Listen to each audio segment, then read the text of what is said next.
Assalamualaikum warahmatullahi wabarakatuh. Alhamdulillah. Wassalatu wassalamu ala Rasulillah Muhammad ibn Abdillah wa ala alihi wa sahbihi wa man walah. Subhanaka la ilma lana illa ma 'allamtana innaka antal alimul hakim. Rabbi shrah li sadri wa yassir li amri wahlul 'uqdatan min lisani yafqahu qawli. Amma ba'du. Alhamdulillah, ibu-ibu sekalian saya muliakan, hadiah indah di mana Allah mengizinkan kepada kita untuk menghadapnya. Bukan main. Siapa kita ini sampai diizinkan Allah untuk bolak-balik menghadap kepada Allah Subhanahu wa taala dalam salat-salat kita. Saya pernah dengar dari para guru-guru kami, guru-guru saya.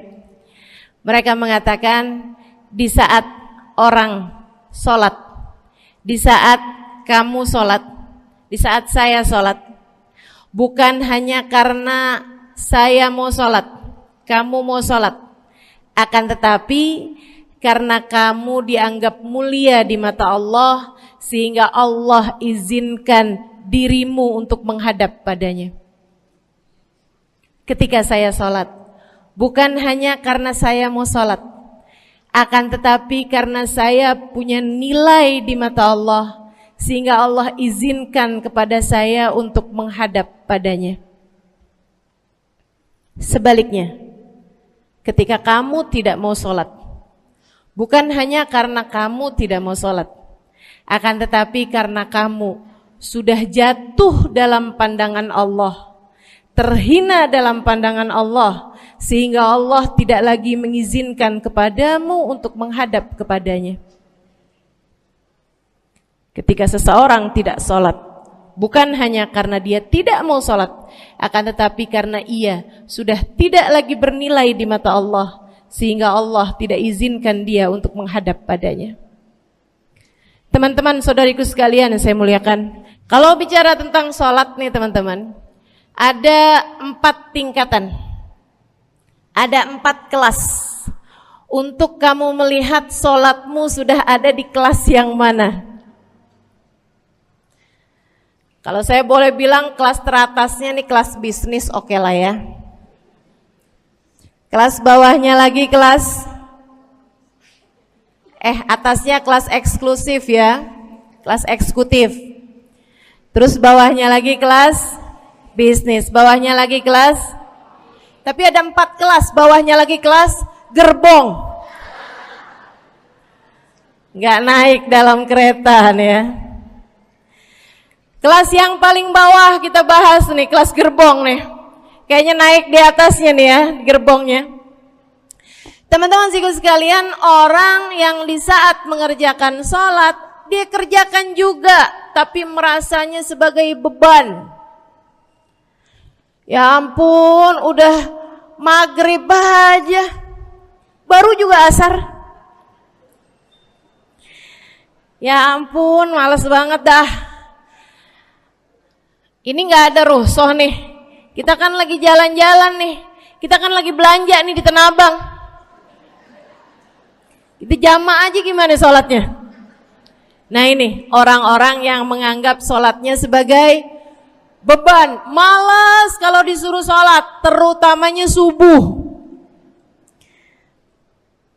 Terutamanya sholat subuh. Ini Allah ceritakan orang-orang yang seperti ini adalah kelompoknya orang munafik. Naudzubillah. Alladzina idza qamu ila sholati qamu kusala. Orang-orang yang kalau disuruh sholat bangun juga sih, tapi malas banget. Setan nih nemenin dia, kayak naroin batu di atas kepalanya, bikin dia berat mau ngerjain sholat. Kalau lagi tidur, ngipas-ngipasin matanya, bobo aja lagi. 5 menit lagi, 5 menit lagi. Bangun-bangun udah siang. Pernah terjadi padamu?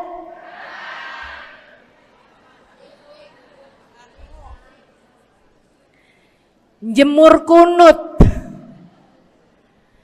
Bu, yang dijemur tuh jemuran aja, cucian aja. Jangan sampai jemur kunut. Kunutnya dijemur ya. Ketika ada seseorang yang disampaikan kepada Nabi Muhammad bahwasanya orang itu tidak bangun kecuali sesudah azan subuh, artinya enggak tahajud, artinya enggak bangun di sepertiga malam terakhir, bangunnya sesudah azan subuh. Nabi mengatakan padanya tentang orang itu, Nabi bilang pada para sahabatnya, inna syaitan bala fi udhunih, itu adalah orang yang telinganya dikencingin sama setan. Pada pernah dikencingin setan? Kalau bangunnya habis azan tuh dikencingin setan. Kalau bangunnya udah terbit matahari dikencingin siapa kira-kira? Insyaallah. Teman-teman saudariku sekalian yang saya muliakan, alladzina idza qamu ila sholati qamu kusala, malas bener kalau diajakin sholat, sampai sebagian sholatnya dikerjakan keluar dari waktunya. Yang seperti ini masuk dalam firman Allah Subhanahu wa taala, a'udzubillahi minasyaitonir rajim, fawailul lil musallin alladzina an salatihim sahun. Fawailul lil musallin alladzina hum an salatihim sahun. Celaka orang-orang yang salat. Kenapa kok orang salat celaka ya Allah? Sebab mereka an salatihim sahun, melalaikan salat mereka. Apa maksudnya melalaikan? Imam Sayyidina Ibnu Abbas dalam salah satu tafsir beliau mengatakan alladzina yuakhiruna an waqtiha au yuqaddimuha ila ghairi waqtiha. Orang-orang yang mengakhirkan sholat sampai keluar dari waktunya atau memajukannya sebelum waktunya. Mau pergi ke Tanah Abang nih, jam 11. Ntar kita ribet nih urusan sholat duhur. Dah sholatin sekarang aja. Ini orang-orang yang fawailul lil musallin. Bu, sesibuk apapun dirimu, jangan pernah ninggal sholat. Bu, lagi ngerjain perkara penting apapun kamu, jangan pernah mengakhirkan sholat. Jangan pernah mengeluarkan sholat dari waktunya. Kenapa gitu? Karena bu, sholat itu urusanmu sama Allah. Gak ada yang lebih penting daripada itu. Gak ada yang lebih penting daripada itu. Siapa yang mementingkan Allah, dia bakal dipentingin sama Allah. Siapa yang meremehkan sholatnya, berarti dia telah meremehkan Allah. Siapa yang meremehkan Allah, dia akan diremehkan oleh Allah. Na'udzubillah min dzalik. Buat adik-adik jomblo, jangan pernah mau kawin sama orang yang gak sholat. Biarpun kamu udah nunggu cukup lama, kalau ada yang lamar kamu dan dia gak sholat, jangan mau bu. Dek, ibu-ibu juga, kalau ada yang janda di sini,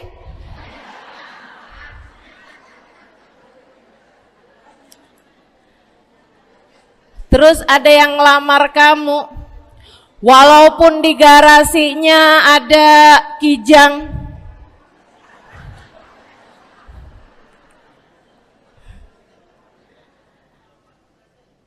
ada bebek,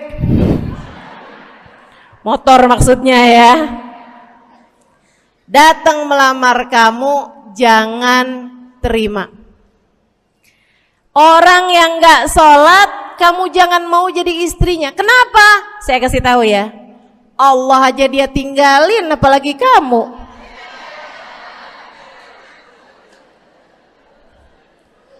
Allah aja dia tinggalin. Siapa yang tidak berguna baginya peringatan Allah, maka tidak akan berguna baginya peringatan dari siapapun. Tapi dia mencintai saya, Ustazah. Dia mencintai saya cinta mati katanya. Sekarang tungguin setahun 2 tahun, cintanya hilang, tinggal matinya. Tapi dia mencintai saya luar biasa, Ustazah. Dia tak sanggup hidup tanpa saya. Itu namanya cinta monyet. Tungguin 2 tahun, cintanya hilang, tinggal. Jangan temenan sama orang gak sholat. Dia telah jatuh di mata Allah. Maka kita pun belajar buat jadi orang-orang yang terus mendaki, terus meraih rahmatnya Allah, terus belajar buat jadi salah satu orang yang dipandang dengan rahmat oleh Allah Subhanahu wa taala. Salah satunya dengan cara kita memuliakan sholat. Kita menjaga sholat. Jagain sholatnya. Jangan masuk kelompok orang yang tadi itu sholatnya menjadi beban. Ini kelompok paling bawah nih. Naik ke kelas ekonomi. Tadi begitu ya? Kelas ekonomi, orang-orang yang sholatnya menjadi sebuah kewajiban. Dia kerjain, dia tahu itu wajib, dia gak akan tinggalin. Tapi sama halnya dengan kewajiban-kewajiban yang lain. Kita nih kalau mikirnya kewajiban, Bu, kalau gak diwajibin lagi seneng. Betul gak? Masih ada kayak beratnya gitu ngerjain sholat. Orang yang sholatnya dianggap sebagai kewajiban. Kayak anak-anak sekolah tuh, wajib pakai seragam, wajib ngerjain PR. Kalau 1 hari, besok enggak wajib pakai seragam. Ada enggak ya pakai seragam? Enggak ada. Enggak ada. Enggak ada yang besoknya dipakai seragam. Terus tanyain, kenapa kamu tetap pakai seragam? Abisnya saya suka sama seragamnya. Enggak ada. Karena mereka menganggap pakai seragamnya adalah kewajiban. Sekolahnya sebagai kewajiban. Jadi giliran besok libur anak-anak, hore gitu. Ada orang-orang yang sholatnya dianggap sebagai kewajiban. Nggak ada yang nambah kalau kewajiban tuh.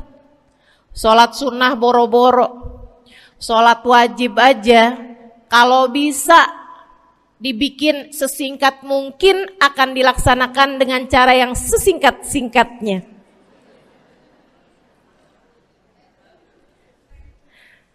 Habis ruku i'tidal sujud cepet bener ya. Malaikat raqib sama malaikat atid nih udah tahu aja kalau dia sholat. Habis ghairil maghdubi alaihim waladdallin. Malaikat atid bilang sama malaikat raqib, kulhu, catat kulhu udah pasti.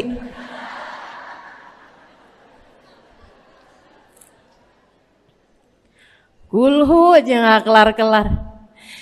Teman-teman saudariku sekalian yang saya muliakan, sholatnya dianggap sebagai sebuah kewajiban. Nggak nambah dengan sunnah, namanya wajib. Kita naik lagi insyaallah. Sholatnya kita naikkan dari yang kewajiban kita naik menjadi kelas bisnis, sholatnya sebagai sebuah kebutuhan. Bu, mudah-mudahan nih ibu-ibu, teman-teman semuanya yang sedang menyimak kajian pada hari ini, saya doakan, karena saya berharap saya pun juga didoakan agar menjadi salah satu orang yang sudah berada dalam tingkatan ini. Sholat kita tahu adalah kebutuhan kita. Sama kayak kebutuhan makan, Bu. Ibu kenyang nggak kalau makan nasi doang 2 piring? Kenyang. Siapa yang bilang nggak kenyang? Kalau kamu makan nasi doang sepiring, kenyang apa nggak kenyang? Kenyang. Akan tetapi pasti ibu-ibu mau nambah dah. Nambah apaan? Lauk. Nambah lauknya. Ada ikan asin, ada sayur asem. Langsung pada lapar nih. Ada sambal. Masya Allah, ada tempe goreng. Udah Bu ya, tetangga lewat kagak nyadar. Masya Allah. Teman-teman sekalian, kita nambah, bahkan udah kenyang pun kita masih cari lagi tambahan. Makanan apa nih yang bisa kita makan? Karena kita tahu makan adalah sebuah kebutuhan kita. Kita perlu sama makan. Kita butuh sama makan. Maka demikian pula dengan orang-orang yang sholatnya sudah dia tahu adalah sebagai sebuah kebutuhan. Cukup sih duhur 4 rakaat, dia nambah. Ada qobliyahnya, ada ba'diyahnya. Jam-jam 9 pagi nggak ada sholat wajib sih, tapi pengen ngemil, ya Bu ya, dengan cara kerjain sholat duha. Malam-malam abisnya isya, ampun mau tidur, ingat katanya Nabi, pesannya kepada Sayyidina Abu Hurairah, wasani habibi, kata Abu Hurairah, an utir qabla an anam. Kekasih saya Nabi besar Muhammad, kata Abu Hurairah, kasih pesan pada saya untuk jangan tidur sebelum sholat witir.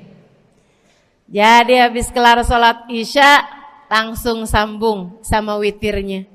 Dia tahu sholatnya adalah sebagai sebuah kebutuhan. Kebutuhan. Saya butuh untuk sholat karena saya butuh kepada Allah. Saya perlu sholat karena saya perlu kepada Allah. Saya perlu sholat karena saya tahu urusan saya sebesar apapun saya rasakan adalah kecil dalam pandangan Allah. Saya perlu sholat karena permasalahan dalam hidup saya yang saya rasakan sebesar gunung di atas pundak saya, di atas punggung saya, di hadapan Allah tak sampai seperti setitik debu yang mudah saja untuk dia angkatkan dari kehidupan saya.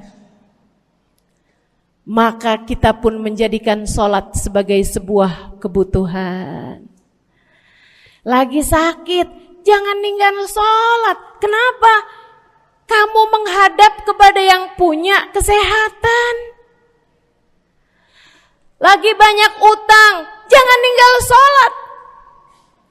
Sama, jangan utang lagi. Karena kamu menghadap kepada pemilik segala kekuasaan, pemilik dunia dan akhirat, pemilik semua uang di atas muka bumi ini adalah Allah. Makanya Habib Ali Habsyi, penulis kitab Maulid Simtud Durar, yang tadi ibu-ibu baca maulidnya, beliau pernah bilang, Ada dalam salah satu diwan beliau. Diwan tuh syair-syair beliau itu ya.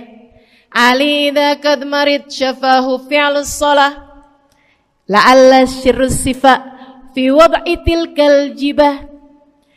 Kata beliau, Ali nih kalau lagi sakit, nih Habib Ali ya, beliau tuh padahal punya amal ibadah sangat banyak.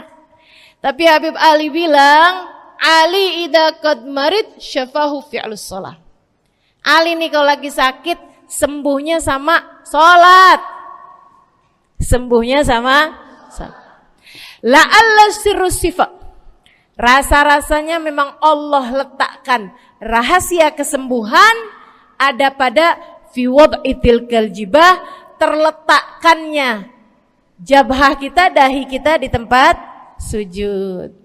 Di sana semua permasalahan-permasalahan dalam hidupmu menjadi ringan.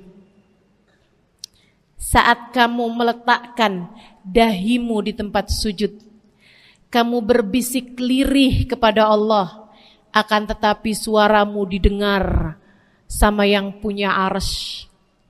Akan tetapi suara bisikanmu didengar segenap malaikat-malaikat yang ada di atas langit. Kemudian mereka mendoakanmu sehingga Allah mengatakan wasjud waqtarib, sujudlah kamu. Posisi sujudmu itu waqtarib akan membuatmu menjadi dekat dengan Allah Subhanahu wa taala. Sujudlah dan mendekatlah kepadaku, kata Allah. Agrab ma yakunul 'abd min rabbih fahuwa sajid, kata Nabi Muhammad. Fa'akthiru fihi du'a faqamin an yustajabulah. Tempat terdekat seorang hamba dengan Tuhannya adalah saat dia sedang sujud.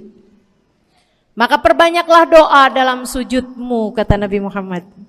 Doamu sangat mungkin diijabah oleh Allah. Apalagi kalau doanya kamu haturkan di sepertiga malam yang terakhir. Saat-saat di mana kebanyakan manusia di sekelilingmu yang lalai berada dalam tidurnya, berada dalam alam mimpinya. Para ulama tuh sampai bilang, Bu, dari kehususannya sepertiga malam yang terakhir, orang yang ngerjain maksiat aja sepertiga malam yang terakhir tuh tidur. Ibu gak pernah tahu orang-orang pulang diskotik jam berapa? Gak tahu ya, sama. Tapi Bu, yang pasti mereka tuh sepertiga malam yang terakhir malah pada pulang, malah pada tidur gitu.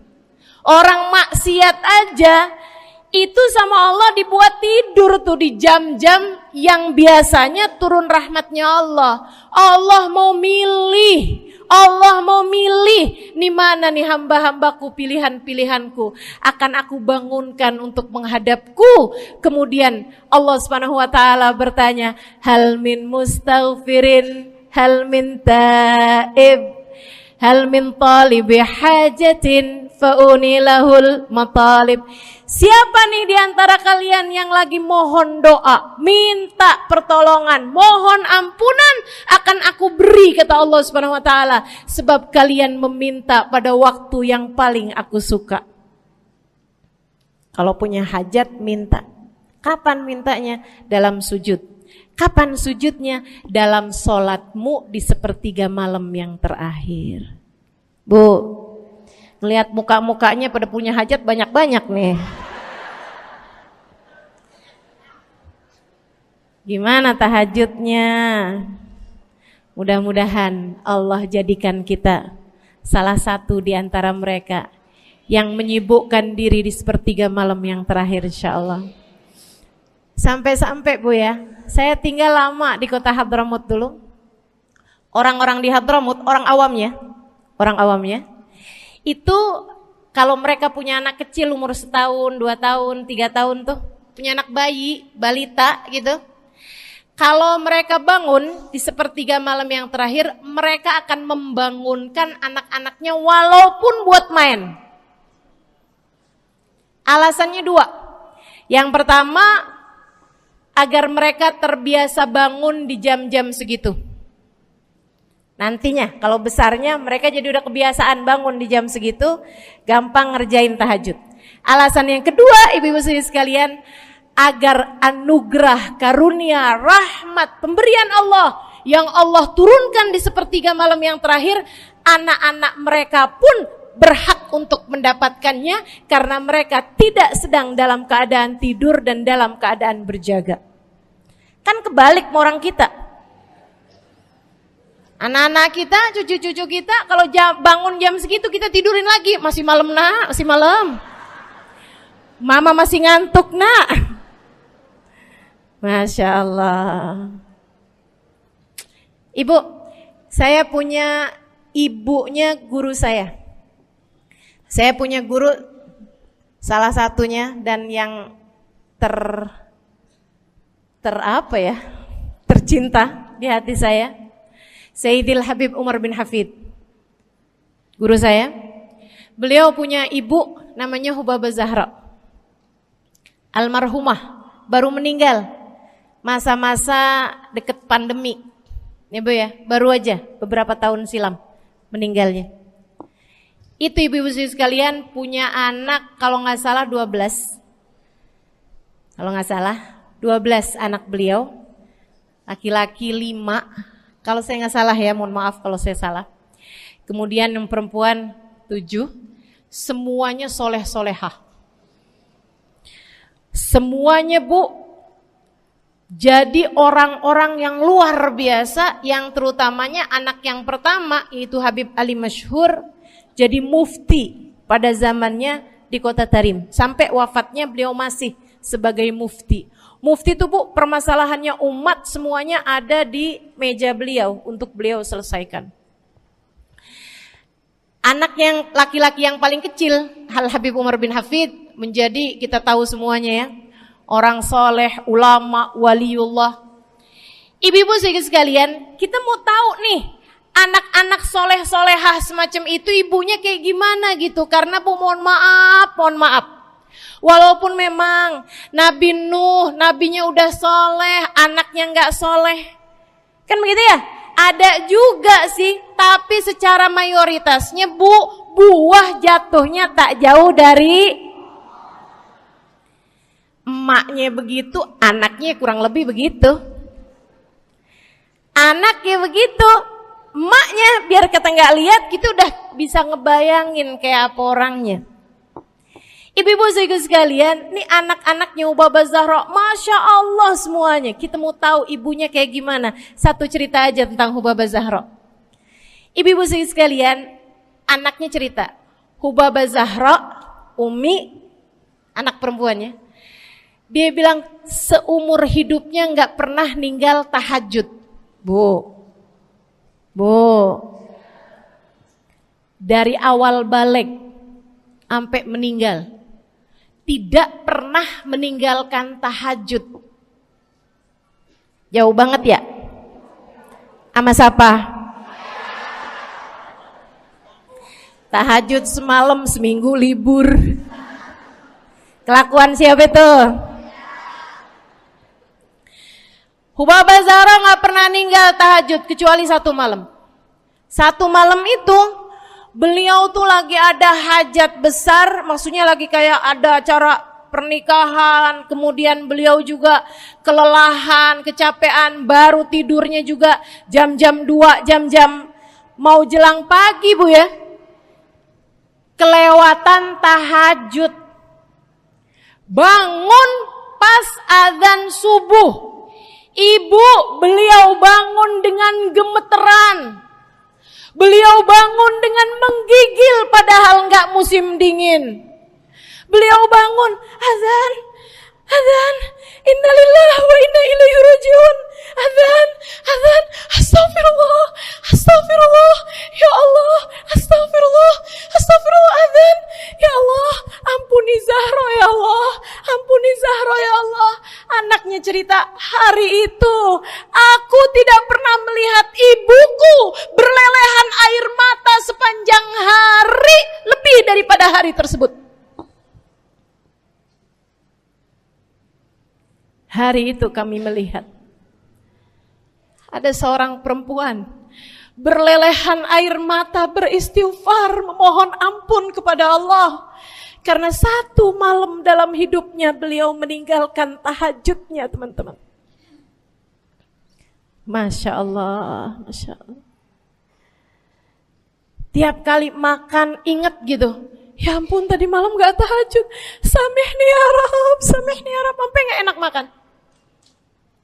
Insya Allah, Insya Allah. Mudah-mudahan Allah jadikan keagungan sholat ada dalam hati kita. Sholat kita jadi kebutuhan. Insya naik tingkat eksekutif, teman-teman. Tadi saya ulangin lagi dah, karena ibu-ibu kan suka rada lupaan. Kelas yang paling bawah, kelas apa tadi? Gerbong.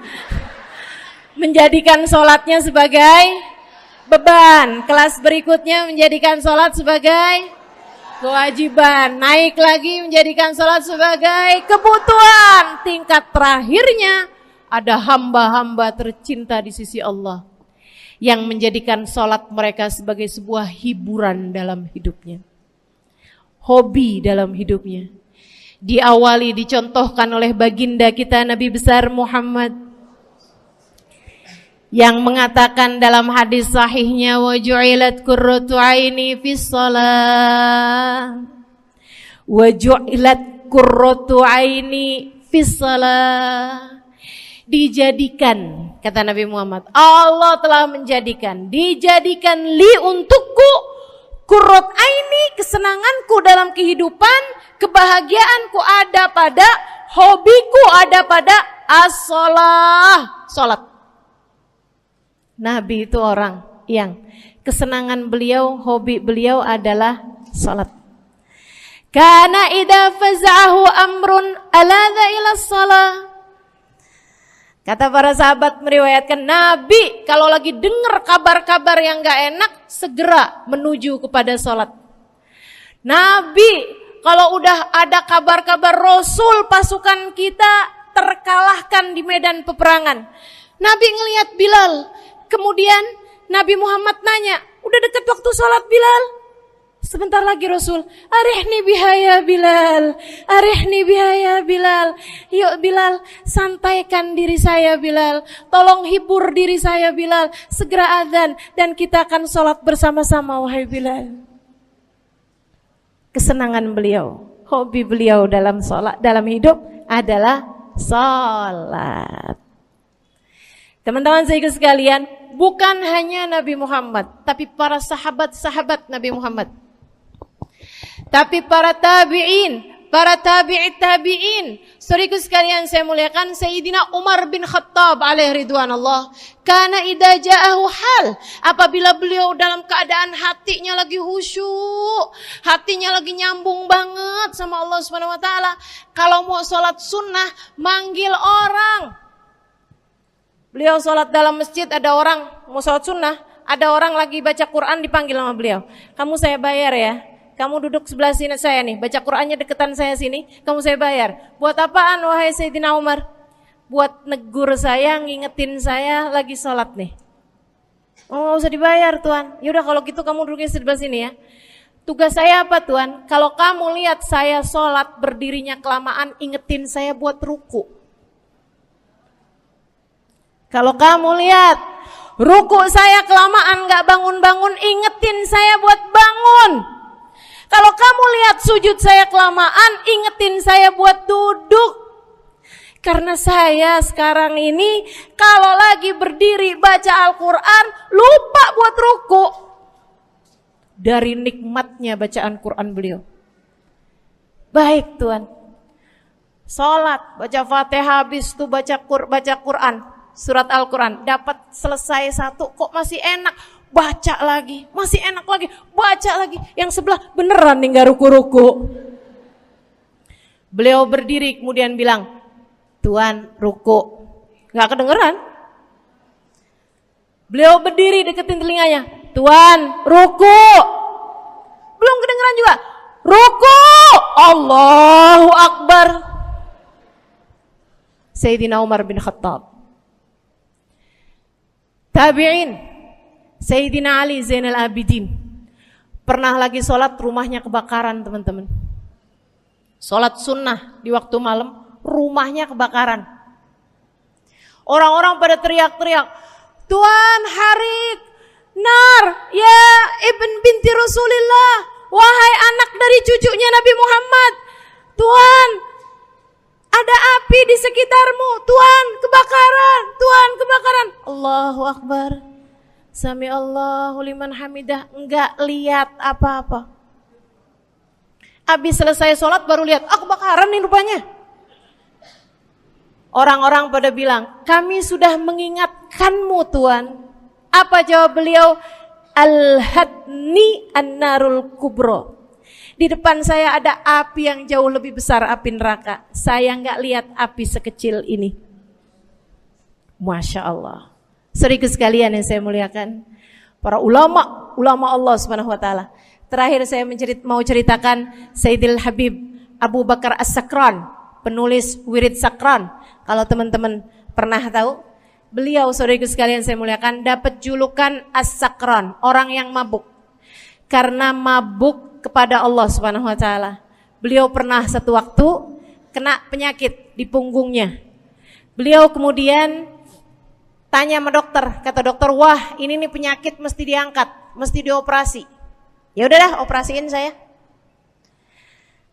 Disuguhin 1 gelas khamr di waktu yang telah ditetapkan untuk jadi waktu operasi. Apa ini? Khamr, minuman keras. Zaman itu belum ada obat bius. Dia bilang, ini buat apa? Khamr ini Tuan, minuman keras ya, agar engkau enggak sadar. Jadi enak gitu kita ngoperasinya. Dia bilang, saya mau dengan kesehatan saya kepengen ngerjain taat kepada Allah, saya enggak mau. Saya dapetin kesehatan saya dengan cara mengerjakan yang diharamkan Allah, yaitu minuman keras. Saya enggak perlu ini.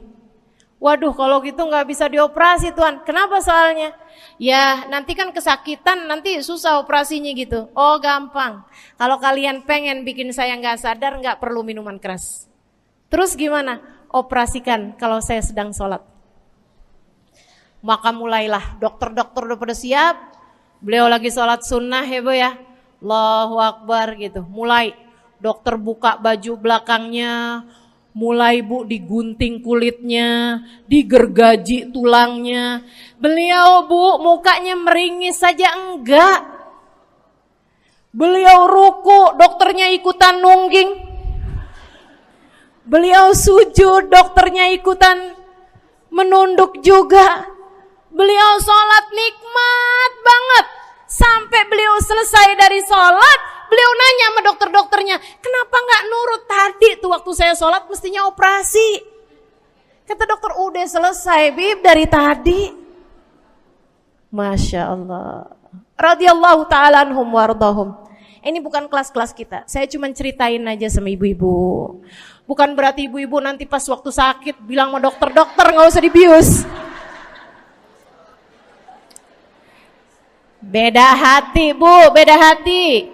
Ya Bu ya, beda iman, beda semuanya kita sama mereka. Yang pasti, makanya saya kan yang ini gak doa nih. Pas yang kebutuhan tuh baru saya doa. Kenapa? Karena kayaknya tingkatan kita dah Bu ya. Mentok dah, sampai kebutuhan itu dah. Insya Allah, mudah-mudahan Allah jadikan kita orang yang menjaga salat insya Allah. Alhamdulillah, sama-sama kita hormati, kita muliakan segenap pengurus dari Masjid Raya Al-Ittihad. Kita doakan semoga senantiasa dalam limpahan rahmat, dalam ridha Allah Subhanahu Wa Taala, dalam lindungan dan bimbingan Allah Subhanahu Wa Taala. Para ustazah, para pimpinan pondok pesantren, pimpinan majelis-majelis ta'lim, yang mudah-mudahan semuanya diberkahi Allah SWT. Juga tentu saja semua yang hadir di majelis ini, baik kakak-kakak, ibu-ibu, adik-adik, anak-anak, yang semoga semuanya disayang Allah, dirahmati Allah, diberkahi Allah, biar pada sehat badannya, sehat pikirannya, sehat hatinya, biar selalu disayang-sayang Nabi Muhammad sallallahu alaihi wasallam insyaallah. Amin ya rabbal alamin. A'udzu billahi minasyaitonir rajim. Innal ladzina yakhshawna rabbahum bil ghaibi lahum maghfiratun wa ajrun kabir. Lahum maghfiratun wa ajrun kabir. Wa asirru qawlakum aw ijharu bih. Innahu alimun bidzatis sudur. Innahu alimun bidzatis sudur. Ala ya'lamu man khalaq wa huwal latiful khabir. Huwallazi ja'ala lakumul arda dhalulan famshu fi manakibiha wa kulu min rizqihi wa ilaihin nusyur. Aamintum man fis samai ay yakhsifa bikumul arda fa idza hiya tamur.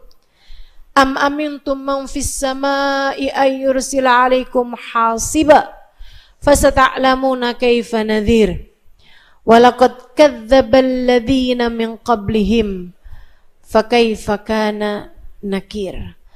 Sadaqallahul azim wa balagha rasuluhun nabiyul wafiyul karim wa nahnu ala dzalika minasyahidin wasyakirin walhamdulillahi rabbil alamin. Bismillahirrahmanirrahim. Sebelumnya Allah Subhanahu wa taala di ayat-ayat yang awal Allah Subhanahu wa taala mengatakan tentang kemuliaannya, menciptakan keagungannya, menciptakan alam langit dan alam bumi. Diawali dengan tabarakalladzi biyadihil mulk wa huwa ala kulli syai'in qadir. Maha agung Allah, pemilik kerajaan. Wa huwa ala kulli syai'in qadir, pemilik kekuasaan tertinggi, pemilik keagungan mutlak. Wa huwa ala kulli syai'in qadir, Allah terhadap segala sesuatu maha berkuasa. Alladzi khalaqal mauta wal hayata liyabluwakum ayyukum ahsanu amala. Ini ayat prinsip banget nih.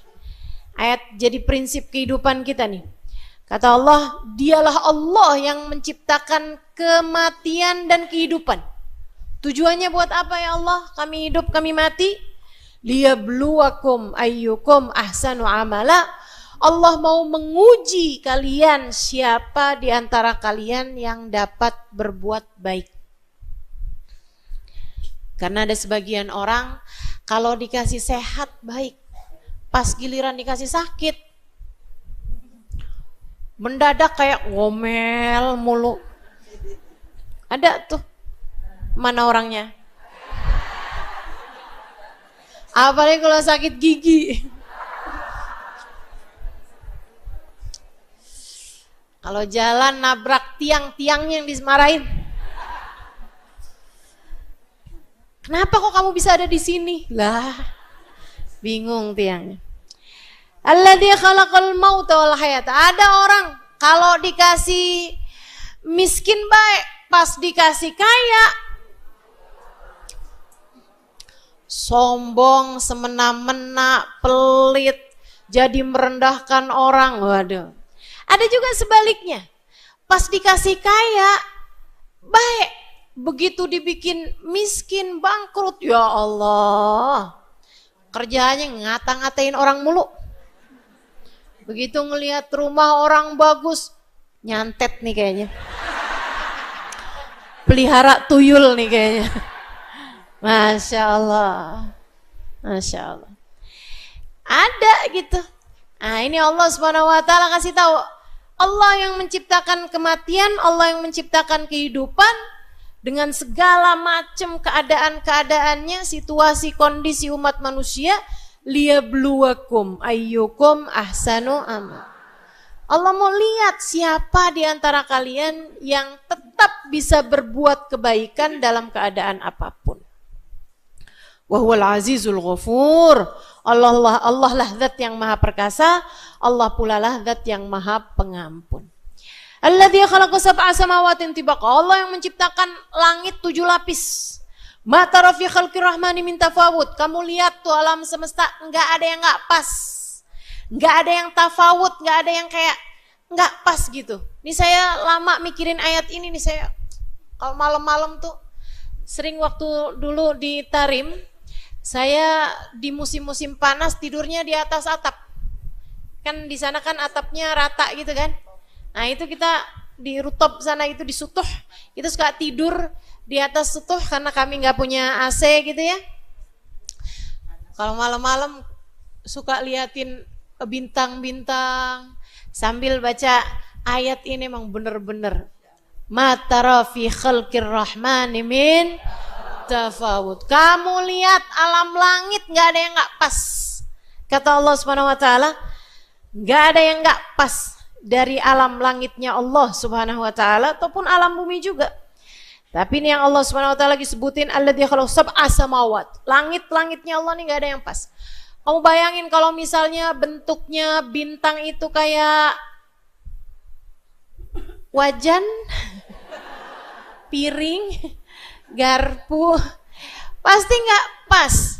Gitu kan? Tiap lihat langit, tiap inget lapar, nggak cocok udah. Pokoknya nggak cocok aja. Kamu bayangin bentuk apapun di alam langit nggak ada yang pas. Yang pas ya itu udah kayak gitu tuh. Awan-awan, saya suka liatin, apalagi kalau lagi terbang gitu kan. Masya Allah, Masya Allah. Begitu indahnya alam langitnya Allah Subhanahu wa taala. Saya suka menikmati di jalanan, saat senja, saat matahari terbit. Indah luar biasa. Alam langitnya Allah Subhanahu wa taala menampilkan berbagai macam keindahan di semesta ini, teman-teman saudariku sekalian. Itu kata Allah Subhanahu wa taala, alladzi khalaqa sab'a samawatin tibaqa ma tara fi khalqir rahmani min. Kamu bayangin warna langit, kamu bayangin warna lain gak ada yang cocok. Yang paling cocok ya udah biru kayak begitu tuh, meskipun di Jakarta jarang kelihatan biru ya.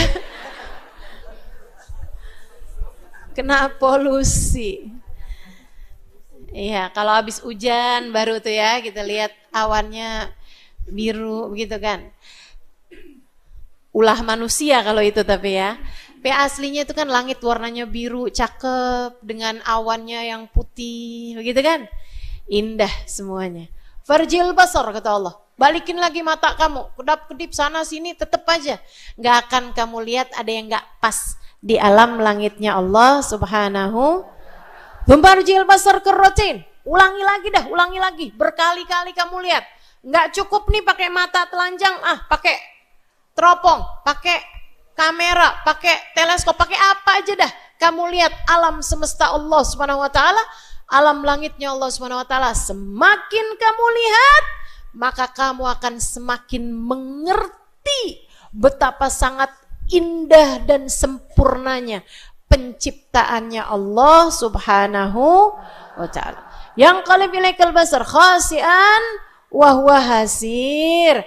Mata kamunya tuh yang ngerasa, ya ampun saya gagal menemukan ketidaksempurnaan dalam penciptaan alam langitnya Allah Subhanahu. Walaqad zayyana sama'ad dunya bimasabih. Kami udah hias-hiasi bumi ini dengan lampu-lampu. Berupa apa tuh? Berupa bintang gemintang di angkasa. Wa ja'alnaha rujuman lisyayatin, dan kami jadikan bintang-bintang tersebut itu sebagai batu buat lempar setan-setan. Sebelum lahirnya Nabi kita Muhammad sallallahu alaihi wasallam, setan itu suka ngintipin lauhil mahfud. Sebelum lahirnya Nabi Muhammad, setan suka ngintip-ngintip isinya lauhil mahfud. Makanya mohon maaf nih ya, dukun-dukun dulu itu jauh lebih jago-jago daripada dukun-dukun sekarang. Ustazah kok pakai mohon maaf? Ya saya nggak tahu, siapa tahu di sini ada dukun.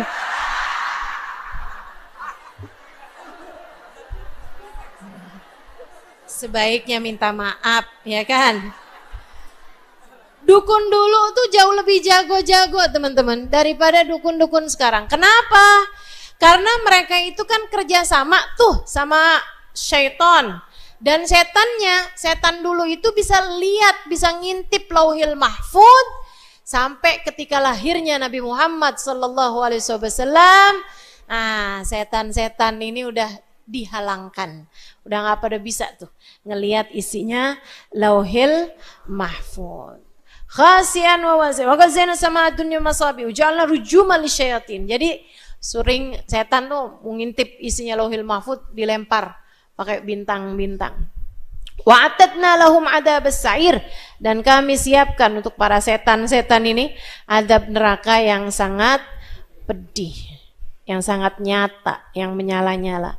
Walilladzina kafaru bi rabbihim adzabu jahannam bisal masir wa bisal masir. Untuk orang-orang yang ingkar kepada Allah Subhanahu wa taala sudah diperlihatkan tanda-tanda kekuasaan alam semestanya Allah, tapi dia masih ingkar juga sama Allah, enggak beriman kepada Allah Subhanahu wa taala, kami siapkan baginya adab neraka jahanam, dan itu adalah seburuk-buruk tempat kembali. Idza ulqum fiha sami'u laha syahiqan wa hiya tafur. Apabila dilemparkan ke dalamnya, maka orang-orang akan melihat suara gelagaknya api, yang gelagaknya air ketika mendidih. Nah, itu sami'u laha syahiq.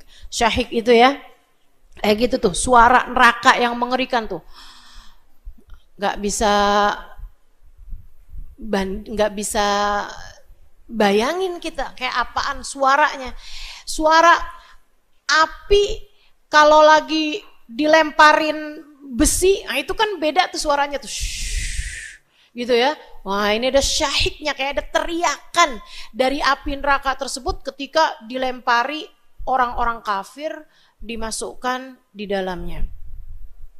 Wahya tafur, dan dia tafur. Tafur itu mendidih. Nerakanya mendidih. Takadu tamayyizu minal ghaib. Nerakanya tuh hampir-hampir berpencar-pencar dari gemesnya. Teman-teman saya sekalian, kita tuh kalau gemes kayak yang ini, kayak gitu juga neraka. Emang bahasanya Al-Quran tuh gak bisa ditandingi, teman-teman. Ngeri banget. Takadu tamayyazu minal ghaid. Hampir-hampir neraka itu kayak berpencar-pencar dari marahnya, dari gemesnya sama orang-orang yang gak beriman kepada Allah Subhanahu wa taala. Kullama ulqiya fiha faujun sa'alahum khazanatuha alam ya'tikum nadhir. Setiap kali datang nih rombongan masuk ke dalam neraka, naudzubillah min dzalik. Ya Allah, jangan jadikan kami salah satu di antara rombongan tersebut. Meskipun kami punya dosa-dosa yang pantas memasukkan kami di dalamnya. Selamatkan semuanya ya Allah, ya Allah. Tiap kali dilemparkan rombongan, nerakanya tuh nanya, alam ya'tikum nadhir? Memangnya gak ada apa yang ngasih tahu kalian? Emangnya gak ada ustadz, ustadzah, dai, daiyah, ulama yang memperingatkan kalian terhadap neraka? Kok bisa-bisanya kamu masuk juga? Qalu, mereka bilang, bala qad ja'ana nadhir. Ada sih, ada pengajian, ada. Kamu nggak tahu jadwalnya? Ada.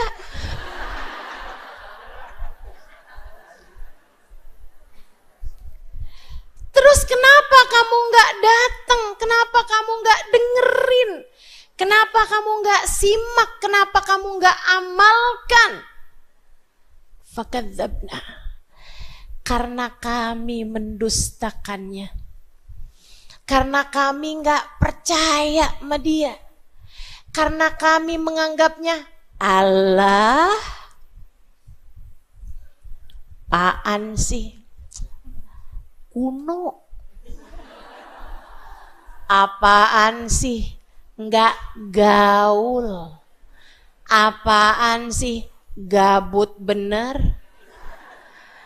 Itu kan orang-orang gak penting yang waktunya tuh emang banyak, gak sibuk. Kalau kita nih kan sibuk.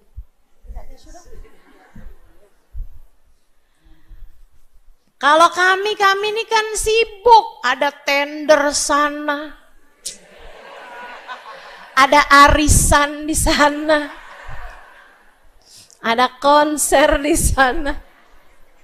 Fakadzabna, kami dustakan orang-orang yang memperingatkan kami tentang neraka. Wa qulna ma nazzalallahu min syai'. Kami bilang, enggak kok, Allah enggak nurunin apa-apa. Enggak ada kok, Allah mereka aja emang lagi nyari nama, emang dia aja kerjaannya kayak begitu, bukan sebagai pemberi peringatan bagi kami. In antum illa fi dhalalin kabir. Malaikat bilang, kalian ternyata berada dalam kesesatan yang besar.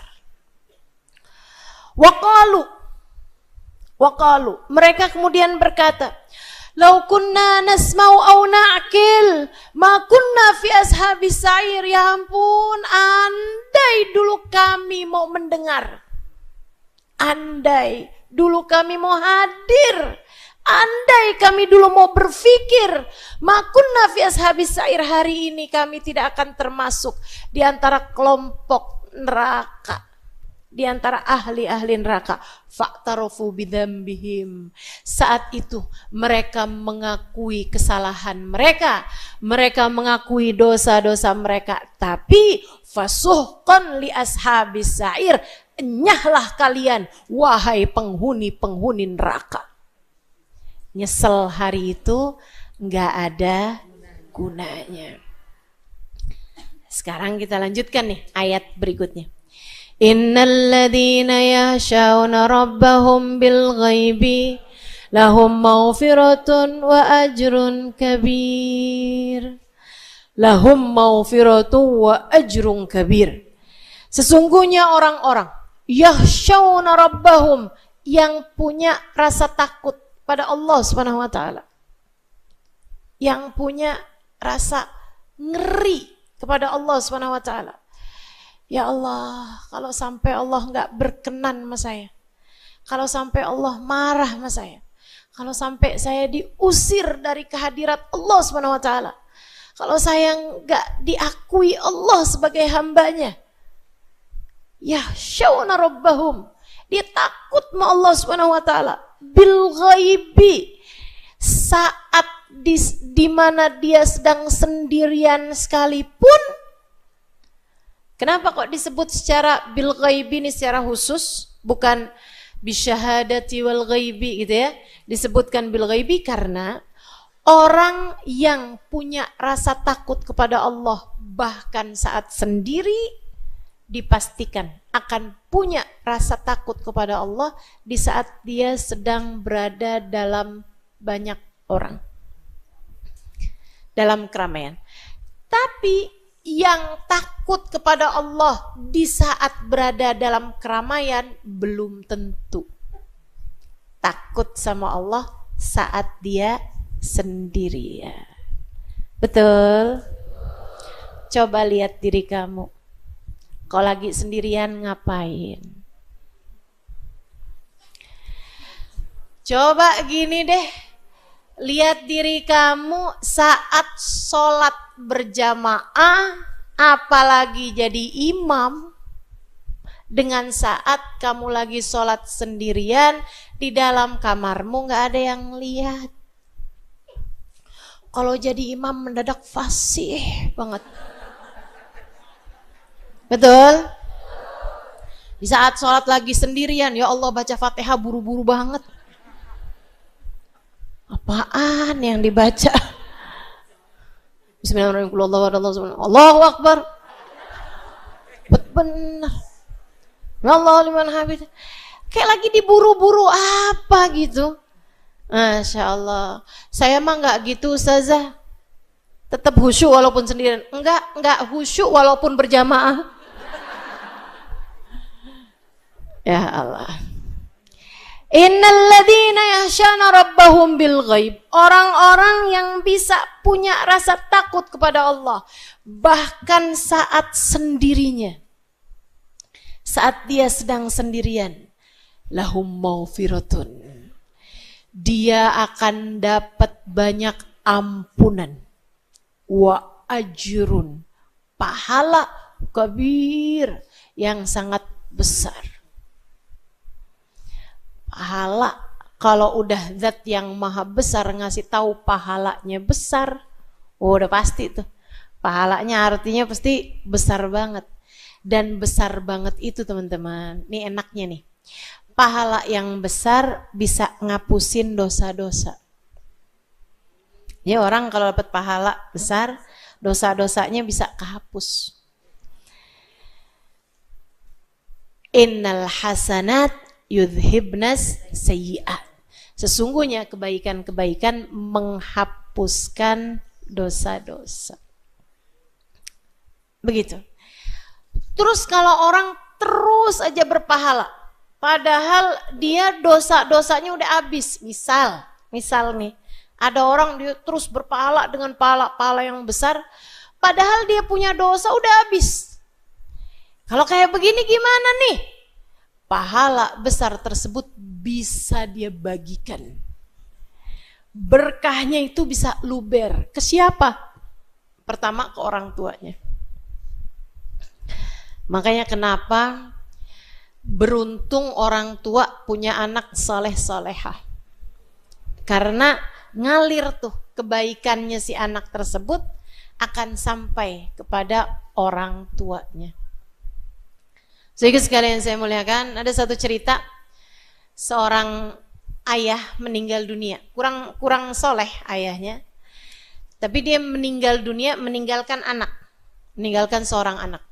Masih kecil anaknya waktu dia tinggalkan, tapi besar, ibunya Masya Allah luar biasa, ngajarin kepada dia ilmu agama, carikan guru yang saleh, yang mengajarkan dia tentang cara sampai kepada Allah Subhanahu Wa Taala, bahkan dari sejak belia, diajarin sama gurunya, nak kita tuh nggak bisa ngapa-ngapain kecuali semuanya adalah dari Allah Subhanahu Wa Taala. Jadi ajarin sama gurunya, saat kamu minum nak, nih air rezeki dari Allah Subhanahu Wa Taala, karenanya sebelum minum kamu baca Bismillahirrahmanirrahim. Dari tadi haus.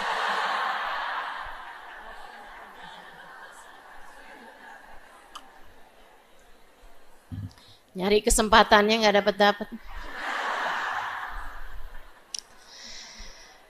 Sehingga sekalian, akhirnya si anak ngamalin. Dia mau minum baca Bismillahirrahmanirrahim sambil dihayati bahwa semuanya dari Allah SWT. Makasih ya Allah, Bismillahirrahmanirrahim, dengan engkaulah aku minum. Sebelum makan Bismillahirrahmanirrahim, karena rezekimu ya Allah, semuanya darimu ya Allah aku makan. Sebelum tidur Bismillahirrahmanirrahim, bangun tidur Bismillahirrahmanirrahim, semua dia kerjakan Bismillahirrahmanirrahim, Bismillahirrahmanirrahim. Allah kemudian mewahyukan kepada malaikat yang saat itu sedang mengazab anak tersebut, mengazab orang tuanya, bapaknya, bilang, ya malaikati irfa'ul adzaba minhu fa inni astahi an u'adzib rajulan wa ibnuhu yadhkur ismi daima. Wahai malaikatku, angkatlah azab dari si bapak. Saya malu, kata Allah, untuk menyiksa seorang laki-laki yang anaknya senantiasa menyebut-nyebut namaku. Lahum maghfiratun wa ajrun kabir.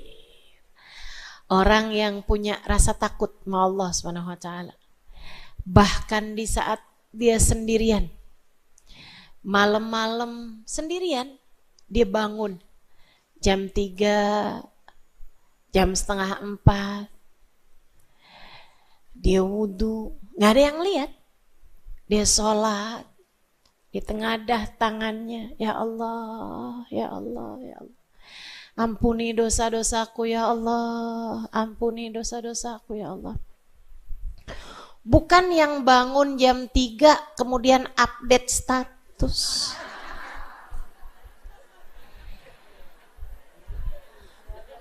Saya nggak ngasih tahu kok Ustazah kalau saya tahajud, nggak ngasih tahu sih. Tapi dia broadcast fadilah bangun malam.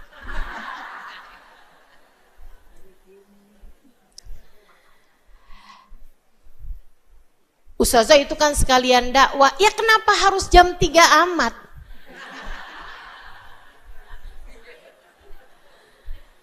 Masya Allah. Ayolah. Mesti pinter-pinter lihat hati kamu. Pertanyakan lagi tujuanmu. Pertanyakan lagi apa niatmu. Dorongan kamu melakukannya itu apa? Ada juga nih mak-mak nih, banyak banget nih yang kayak ginian, banyak banget. Tahajud sih kagak ada yang lihat, sampai suaminya aja nggak tahu kalau dia tahajud. Tapi pagi-pagi kelihatan loyo banget.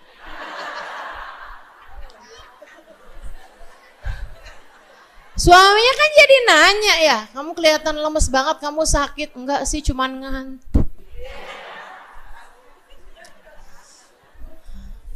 Emang kamu semalam gak bisa tidur? Bukan gak bisa tidur. Tapi kan 11 rakaat witir. Allahu Akbar. Masya Allah, Masya Allah. Ya Allah, ya Allah. Ada temennya curhat. Makanya cobain dong kalau malam tuh bangun. Saya udah ngerasain. Masya Allah. Hati-hati emang bener-bener nih, bener-bener. Masalahnya ada pada yahsyawna rabbahum bil ghaib. Takut kepada Allah. Bagus hubungannya dengan Allah bil ghaib. Saat dia sedang sendirian. Lahum maufiratun wa ajrun kabir. Dia dapat ampunan atas dosa-dosanya dan dosa orang tuanya, dosa keluarganya, wa ajrun kabir, dan dia juga dapat pahala yang sangat besar. Orang-orang kaum kafir Quraisy atau orang-orang Yahudi Madinah suka ngobrol kayak begini nih.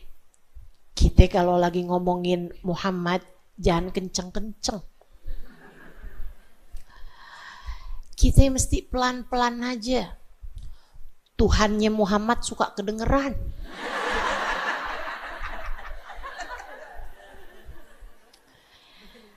Wasirru qaulakum awijharu bih. Innahu alimum bidatis sudur.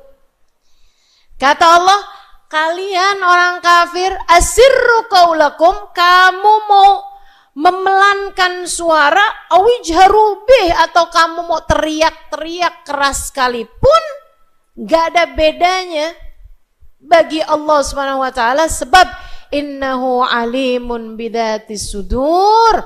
Sesungguhnya Allah maha mengetahui bahkan apa yang ada di dalam hati kalian. Jangankan yang udah dilafalkan, yang di hati aja, yang lain gak ada yang tahu, Allah tahu. Dan ini buat saya kayak malu banget gak sih? Kita nih kayak kelihatan di luar kayak iya gitu. Kayak so iye gitu. Kayak khusyuk, kayak cakep gitu ya. Ya Allah, ya Allah. Sementara kalau dibuka yang ada di dalam hati kita, ya Allah, ya Allah. Wasirru qaulakum awijharu bih. Dan ini teman-teman sekalian, perbedaan antara kita sama para wali. Perbedaan sangat mencolok antara kita dengan hamba-hamba tercinta di sisi Allah Subhanahu wa taala.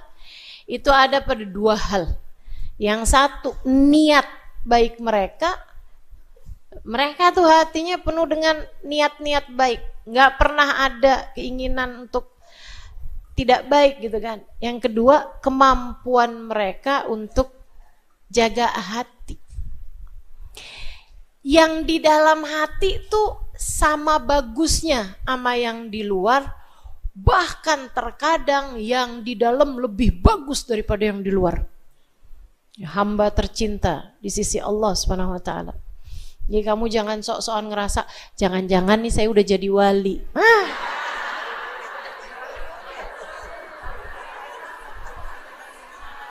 Ketinggian. Turun, ketinggian. Jauh banget mah. Udah deh, kamu yang tahu hati kamu kayak gimana. Baba Bahiyah berulang kali mengingatkan saya di masa hidup beliau. Katanya beliau, Halimah, kita yang tahu siapa kita. Kamu yang paling tahu hati kamu, diri kamu, nilai kamu selain Allah Subhanahu wa taala. Allah paling tahu keadaan kita dan kita tahu siapa kita. Jangan sampai penilaian orang padamu membuatmu samar melihat diri sendiri. Kayak kebanyakan dengar pujian orang sampai kayak kita lupa gitu. Kamu solehah banget ya? Enggak kok. Tapi kamu solehah banget kok. Iya sih. Gampang bener percayanya. Padahal orang cuma basa-basi.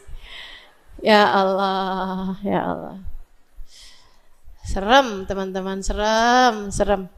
Mudah-mudahan Allah Subhanahu wa taala jadikan cermin hati kita bersih sehingga kita bisa melihat diri kita sebagaimana nyatanya insyaallah. Biar nggak ketipu sama diri kita sendiri gitu. Biar nggak ketipu sama pujian orang lain. Bahkan banyak nih di antara kita ini ya, yang nggak hanya ketipu sama pujian orang lain, bahkan sama hinaan orang lain aja bisa ketipu. Dia nggak tahu siapa saya. Saya akan maafkan karena dia nggak kenal siapa saya. Masya Allah. Padahal wali-walinya Allah, mereka pandangan orang tidak membuat mereka tertipu.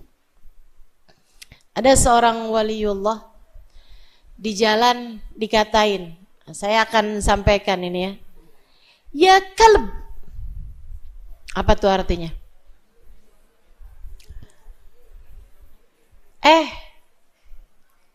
Saya nggak mau nih keluar kalimat kata-kata nggak ini ya.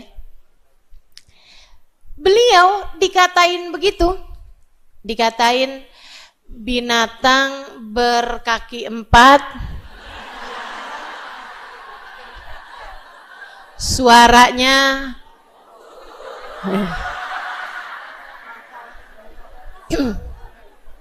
karena saya nggak mau lisan saya melafalkan kalimat semacam itu. Begitu dikatain begitu, nih seorang ulama yang udah sampai wali min auliyaillah. Beliau menoleh kepada orang tersebut kemudian bilang, makasih ya pujiannya. Orang-orang bingung, kok pujian? Orang yang lagi nyela juga bingung. Dia bilang, kok pujian? Orang saya lagi ngata-ngatain kamu kok. Oh, saya dengarnya pujian. Kenapa begitu? Sebab enggak ada yang lebih menyenangkan tuannya daripada seekor guguk tadi ini. Iya kan? Dipelihara, disayangin sama tuannya sampai kayak apaan? Nurut aja. Dilemparin tulang bolak-balik diambilin. Nggak ada ceritanya tuh habis dilempar nih, ogah gua. Udah kenyang gua. Nggak ada ceritanya gitu ya. Diajakin main walaupun nggak mood ya udah dia main gitu. Diajakin berhenti ya berhenti walaupun dia masih kepengen main. Diajakin jalan nih jalan, dipanggil noleh. Teman-teman saudaraku sekalian yang saya muliakan, dipanggil sama tuannya noleh dia, walaupun lagi semales apapun dia. Kan begitu?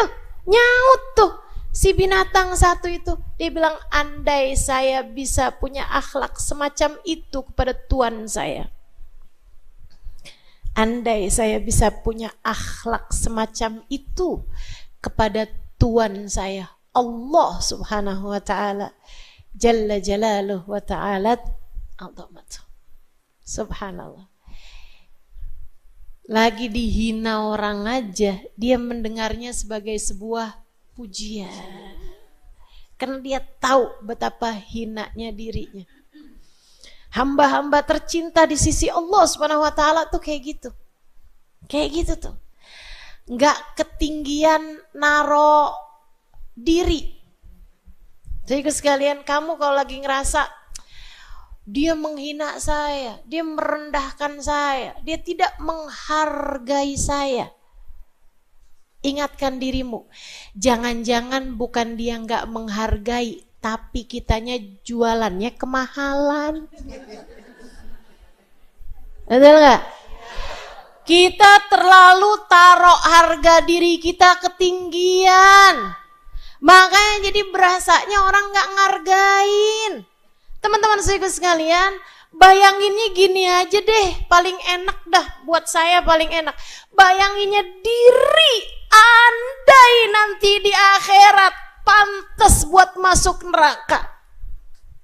Andai di akhirat Allah masukkan kita ke dalam neraka, hinaan macam apa yang menurutmu layak buatmu itu? Dihina apa aja kayaknya tuh pantes loh.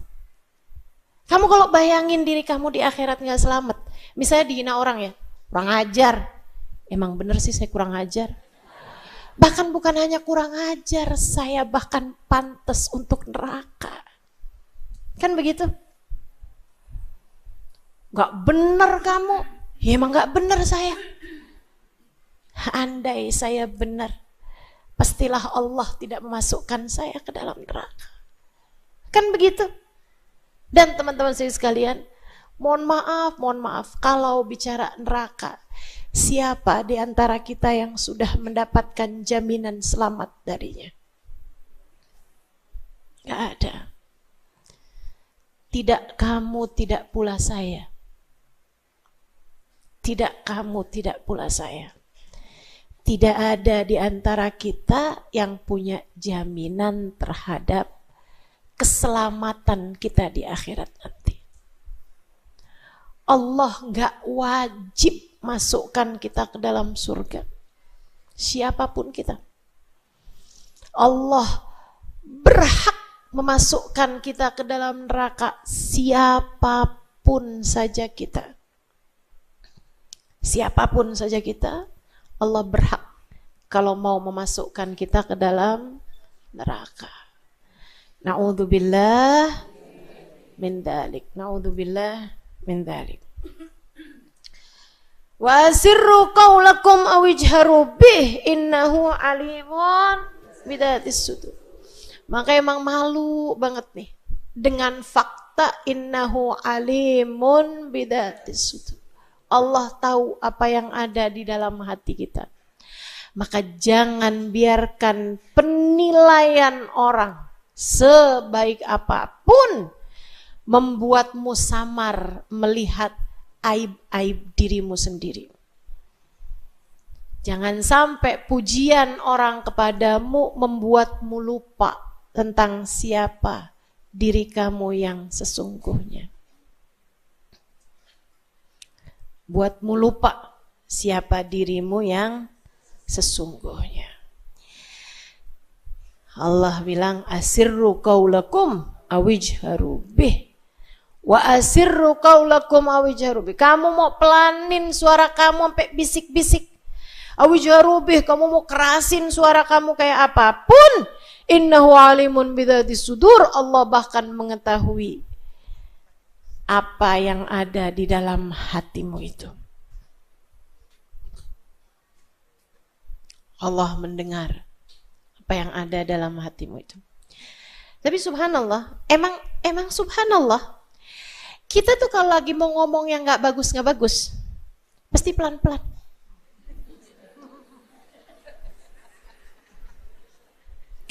Saya udah berasa tuh, kalau udah saya mulai memelankan suara saya ketika ngobrol sama suami,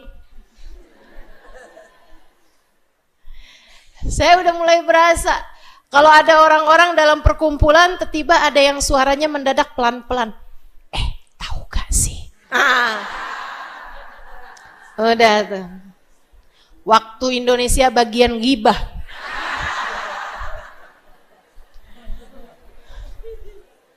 Masya Allah. Dan itu bukan hanya terjadi di masa sekarang. Kadang-kadang bahkan gak pakai keluar suara loh. Tapi dengan sentuhan tangan atau bahkan isyarat mata, ya kan? Itu namanya khainatul a'yun, ya, khianatnya mata tuh, mata yang isyarat.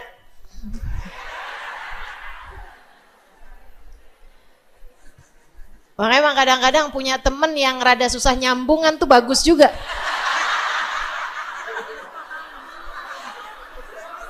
Menurunkan mood untuk bergibah. Apaan sih? Yang kemarin saya bilangin, yang mana?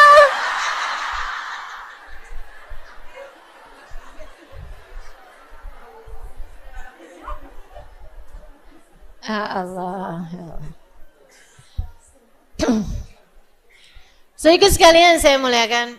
Ada dulu zamannya Nabi Muhammad SAW. Ketika Sayyidina Sa'ad bin Mu'ad, sahabat Nabi kita Muhammad SAW. Namanya Sayyidina Sa'ad. Sa'ad bin Mu'ad. Pemimpin sebuah kabilah yang sangat dicintai sama kaumnya. Ketika dia masuk Islam, sekaumnya semua pada masuk Islam. Orang yang sangat berpengaruh. Karimu qaumin. Sampai Nabi Muhammad tuh dari hormatnya, disayangnya sama dia. Nabi pernah lagi kumpul-kumpul, kemudian dia datang. Nabi kemudian berdiri dan ngajakin semua sahabatnya berdiri seraya mengatakan, "Gumu ila sayyidikum." Berdirilah kalian semua untuk hormat kepada sayyid kalian, pemimpin kalian. Ini hadis ini juga merupakan salah satu bantahan kepada orang yang enggak mau berdiri ketika mahalul qiyam gitu ya. Kayak yang Nabi Muhammad tuh nggak suka kok kalau ada orang berdiri buat menyambut beliau waktu hidupnya aja kayak gitu, apalagi sudah kematiannya gitu. Teman-teman saya sekalian, siapa bilang begitu?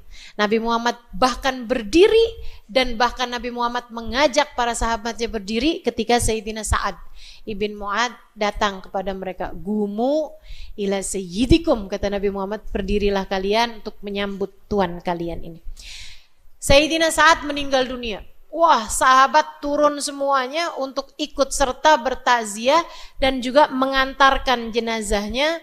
Sesudah disolati, diantarkan jenazahnya menuju ke kuburan. Itu dari banyaknya sahabat yang turun semuanya untuk ikut serta nganterin jenazahnya, sampai tuh pembawa jenazahnya nggak ada tugasnya. Maksudnya kerandanya yang dipindah-pindahin, kerandanya yang orang ganti-gantian buat bawa, gitu ya. Bukan kayak 4 orang ditugaskan buat bawa gitu, enggak. Tapi kayak yang dipindah-pindahin, bawa sebentar, terus pindahin lagi, gantian lagi yang ngebawa gitu. Dari ramenya orang yang mengantarkan jenazah beliau menuju ke pemakaman. Dan dari ramenya, Nabi itu udah di belakang. Masih di belakang, jenazahnya malah udah ini gitu, udah lebih depan. Jauh jaraknya antara Nabi Muhammad dengan jenazah ini gitu ya. Subhanallah, orang mulia.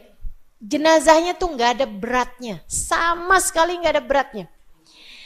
Ketika nyampe ke bahunya orang yang beriman, Insya Allah emang Tuhan kita nih, emang orang yang sangat kita hormati nih, gak pernah nyusahin, hidup gak nyusahin, meninggal dunia pun gak nyusahin, gak pernah bikin berat orang lain, gak pernah nyusahin orang lain, sampai udah jadi jenazah aja gak ada beratnya sama sekali. Iya nih orang memang Masya Allah orang ini. Beliau memang selalu meringankan orang sehingga jenazahnya ringan. Macam-macam pemikiran para orang-orang mukmin, karena orang mukmin tuh memang terbiasa berpikir positif. Lain cerita ketika nyampe ke orang munafik, selalu berpikir negatif. Hati-hati sama diri kamu, liatin. Kalau semua orang kamu cari negatifnya, kalau semua keadaan kamu cari negatifnya, kalau apapun aja kamu cari negatifnya, teman-teman saudaraku sekalian, hati yang indah akan dapat melihat keindahan pada apapun dan siapapun. Sementara hati yang buruk hanya akan melihat keburukan pada apapun dan siapapun. Jadi kalau kamu bermasalah sama satu orang, bisa jadi dia yang bermasalah atau kamu yang bermasalah. Tapi kalau kamu bermasalah sama semua orang, ya udah pasti yang bermasalah adalah kamu. Bisa-bisanya, ini nggak cocok, mas itu nggak cocok, mas ini nggak cocok. Ya, emang kamu yang bermasalah. Di zaman Nabi Muhammad SAW, yang bermasalah sama semua orang ini adalah orang-orang munafik yang memang mikirnya tuh selalu negatif, termasuk ketika ngangkat jenazahnya Sayyidina Sa'ad ibn Mu'ad. Dia ngomong begini nih, khafiful wazn, khafiful qadr indallah. Harus gitu bahasanya kan, bisik-bisik. Sama sebelahnya dia bilang, sebelahnya denger, tapi yang lain-lain gak denger. Dia bilang, ringan ya. Emang ringan nih kayaknya pahalanya.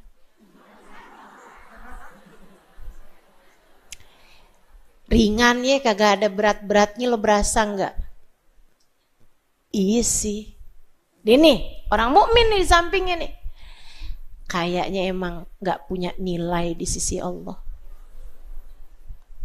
Kagak ada beratnya.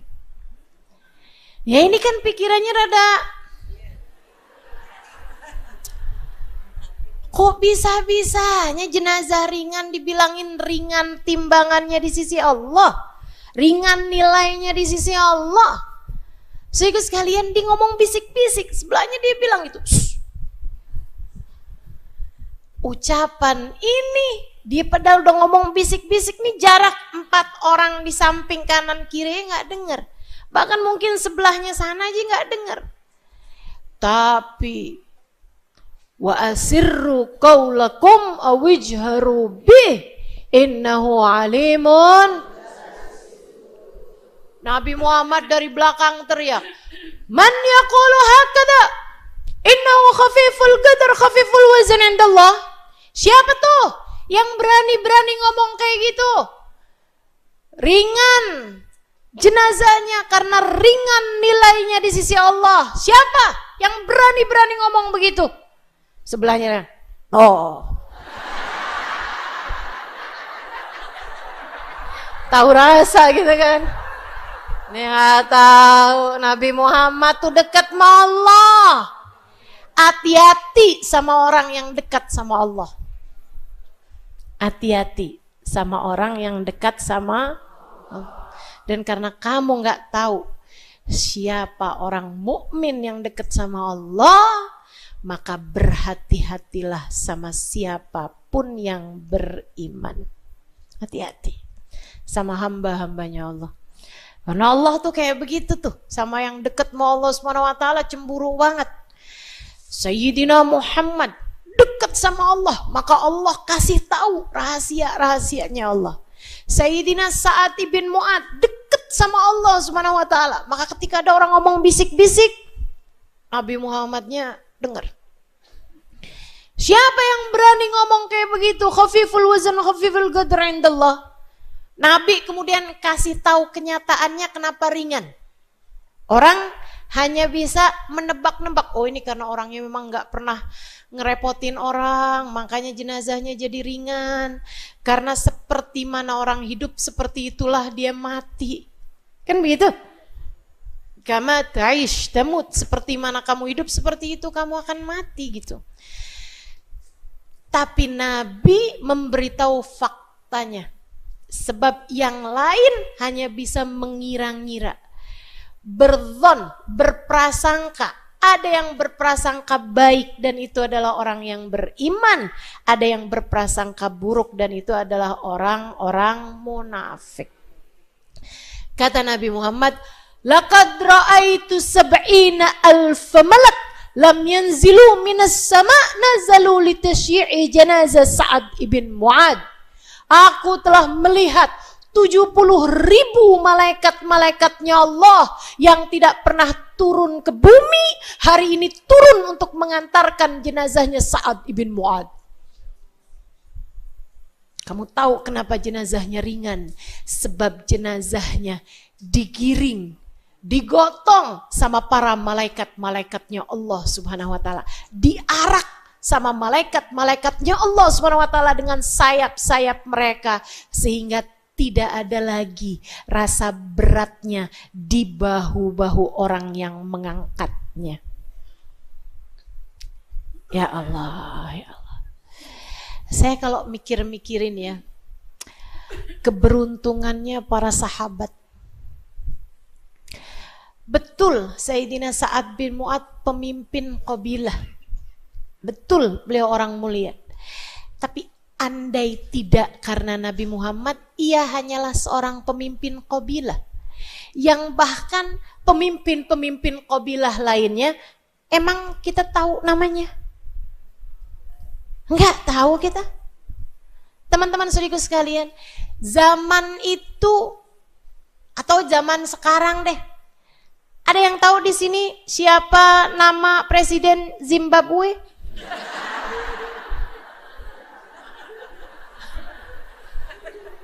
Presiden lah padahal. Hah? Ada yang tahu? Enggak tahu. Teman-teman saudaraku sekalian saya muliakan, kita nggak tahu nih nama presiden negara Switzerland. Apa ya? Bisa New Zealand deh. Ada yang tahu di sini? Saya belum lama tahun lalu pergi ke New Zealand, tapi saya nggak tahu nama presidennya. Dan saya juga nggak cari tahu siapa nama presidennya gitu. Nggak tahu juga dan nggak cari tahu. Tapi kita tahu siapa Sayyidina Sa'ad bin Mu'ad. Kenapa begitu? Karena Nabi Muhammad. Karena iman kepada Allah. Karena cinta dan sayangnya kepada Rasulullah. Saudaraku sekalian yang saya muliakan. Dan bukan hanya terkenal di bumi. Coba lihatin betapa iman dan cintanya kepada Nabi Muhammad sampai bisa menjadi sebab turunnya 70.000 malaikatnya Allah. Iman tuh bisa begitu. Cinta kepada Nabi Muhammad tuh bisa sampai begitu. Pertanyaannya bagi kita adalah apa yang iman persembahkan untukmu? Apa yang imanmu bisa berbuat padamu untuk apa gitu? Cintamu kepada Nabi Muhammad tuh bisa bikin apa, teman-teman sekalian?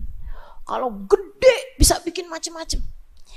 Bilal bin Rabah, kebayang, dulunya itu orang yang bahkan digelandang di padang pasir panas kota Mekah, dicambuki, dijual di pasar jadi barang, ditarik-tarikin rambutnya. Karena semakin keriting semakin mahal. Pemilik rambut keriting gak usah rebonding. Tambah tambah keriting itu tambah mahal, teman-teman sekalian. Itu kan budak ustazah. Iya, anggaplah begitu. Kita budaknya Allah Subhanahu wa taala. Saudara sekalian, dari budak yang dijual di pasar, ditonjok-tonjokin, mau tahu kekuatan badannya kayak apaan, sampai jadi seseorang yang katanya Nabi Muhammad, wahai Bilal, ketika saya di Isra Mi'rajkan, saya ada di surga, saya dengar suara sendal di surga. Sendal kecipakan sama air gitu, kecipakannya suara sendal kena air di surga. Saya tanya, suara apa itu wahai Jibril? Malaikat Jibril menjawab, itu adalah suara terompahnya Bilal bin Rabah. Dari budak dijual di pasar, iman kepada Allah dan cintanya kepada Nabi Muhammad membuat Bilal, bahkan orangnya masih ada di bumi, sendalnya udah nungguin di surga. Kamu iman dan cintamu udah bikin apa? Udah bikin apa? Sekurangnya bikin kita mudah-mudahan selamat di akhirat. Sekurangnya bikin kita mati husnul khatimah. Sekurangnya bikin kita tetap iman dan Islam sampai saat datang ajal menjemput kita. Insya Allah. Wa asirru qaulakum awijharu bih innahu alimun. Ala ya'lamu man khalaq wa huwal latiful khabir. Ala ya'lamu man khalaq. Bukankah man khalaq yang menciptakan? Siapa yang nyiptain? Allah Subhanahu wa taala. Ala ya'lam, pastilah dia akan tahu segala sesuatu. Lah yang nyiptain Allah, kamu pikir Allah nggak tahu apa? Kamu mau bisik-bisik, kamu mengerjain apapun, kamu sedang sendirian. Kamu ngambil uang di saku baju suamimu. Ala ya'lamu man khalaq, kamu pikir Allah yang maha mengetahui, yang menciptakan kamu